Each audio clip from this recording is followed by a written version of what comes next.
یہ واقعہ کوئی بنائی ہوئی کہانی نہیں، بلکہ ایک ایسی چیز ہے جو میرے اپنے دوست کے ساتھ ہوئی۔ میں آج تک ڈیسائیڈ نہیں کر پایا کہ یہ سب اس کا وہم تھا یا واقعی کچھ اور۔ میرا دوست علی، جو ایک کمپنی میں کام کرتا تھا، ڈیفینس کراچی کے ایک پرانے فلیٹ میں شفٹ ہوا۔ فلیٹ سستا ملا تھا اور لوکیشن بھی پرفیکٹ تھی، لیکن جس بلڈنگ میں وہ شفٹ ہوا تھا اس کے بارے میں لوگ کہتے تھے کہ وہ کافی پرانی ہے اور وہاں لوگ زیادہ دیر ٹکتے نہیں۔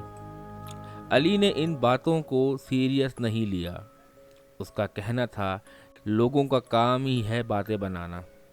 شروع کے 4 سے 5 دن سب نارمل رہا، آفس، گھر، روٹین لائف جو تھی وہ چل رہی تھی۔ پھر ایک رات پہلی بار کچھ عجیب ہوا۔ علی نے بتایا کہ رات کو اس کی آنکھ اچانک کھلی۔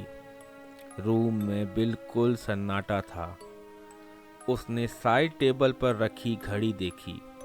وقت تھا 3:07۔ اس نے پانی پیا اور واپس سو گیا۔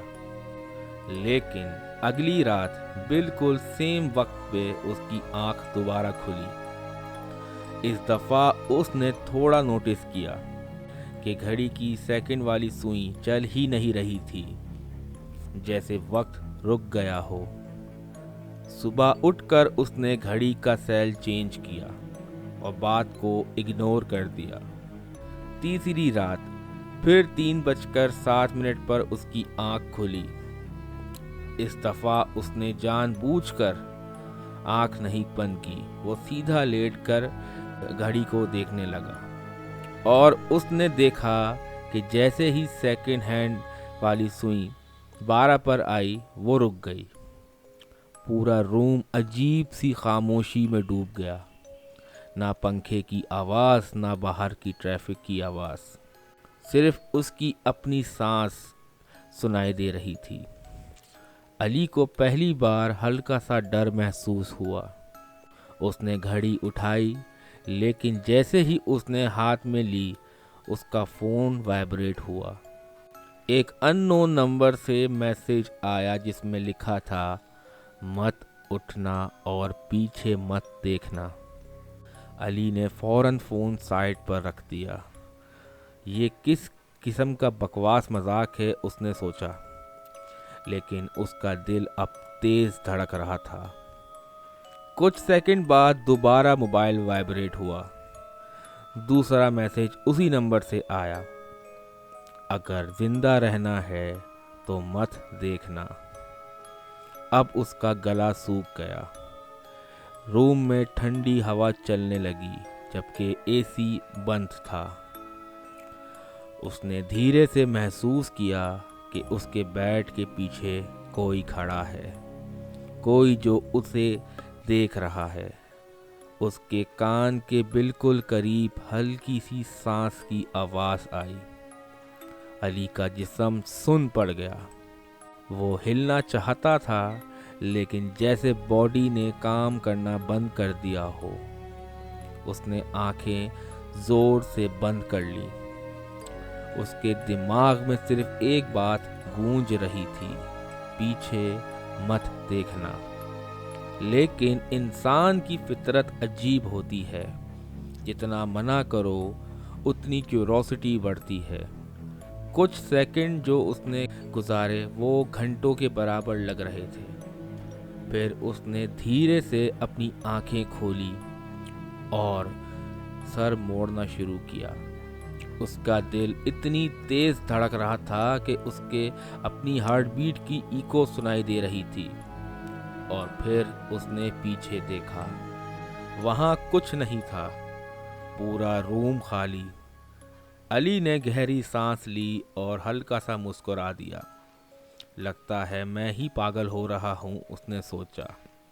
لیکن جیسے ہی اس کی نظر سامنے لگی ڈریسنگ ٹیبل کے مرر پر پڑی، اس کا خون جم گیا۔ مرر میں اس کے بالکل پیچھے ایک عورت کھڑی تھی،